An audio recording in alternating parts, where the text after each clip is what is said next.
पश्चिम बंगाल की मुख्यमंत्री ममता बनर्जी ने गुरुवार को कोलकाता में कहा, भाजपा ने दिल्ली और महाराष्ट्र विधानसभा चुनाव फर्जी वोटों के जरिए जीता। इसमें चुनाव आयोग ने मदद की। उन्होंने कहा कि भाजपा ने ईसी की मदद से फर्जी वोटरों को वोटर लिस्ट में शामिल किया। ममता ने कहा, भाजपा नेताओं ने चुनाव आयोग के ऑफिस में बैठकर ऑनलाइन फर्जी मतदाता सूची बनाई। उन्होंने पश्चिम बंगाल के हर जिले में फर्जी मतदाताओं को जोड़ा है। ज्यादातर वोट गुजरात और हरियाणा से है।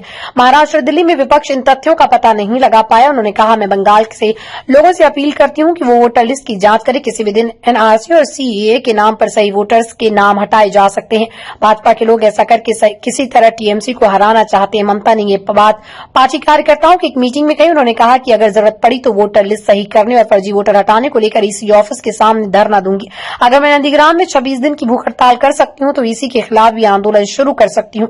ममता बनर्जी ने अमेरिका से भारतीयों को जंजीरों में जकड़कर वापस भेजने पर केंद्र सरकार का निंदा की।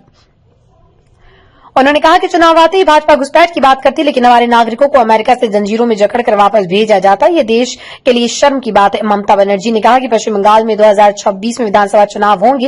राज्य की 294 विधानसभा सीटों में से पार्टी ने इस बार 215 सीट जीतने का लक्ष्य रखा है। हमारी कोशिश होगी कि लोकसभा की तरी विधानसभा में भी भाजपा को कम से कम सीटों पर रोका जाए। 2021 में विधानसभा चुनाव में टीएमसी ने 213 सीटें जीती, वहीं भाजपा को 77 सीटें हासिल हुई। ममता बनर्जी के भतीजे और तृणमूल कांग्रेस टीएमसी महासचिव अभिषेक बनर्जी ने उनके भाजपा में शामिल होने की खबरों को अफवाह बताया। उन्होंने कहा, मैं टीएमसी का वफादार सिपाही हूं और ममता बनर्जी मेरी नेता है। ये जो लोग कह रहे हैं कि मैं भाजपा में शामिल हुआ वो झूठ फैला रहे हैं। सिर कटने पर भी मैं ममता बनर्जी को जिंदाबाद करूंगा।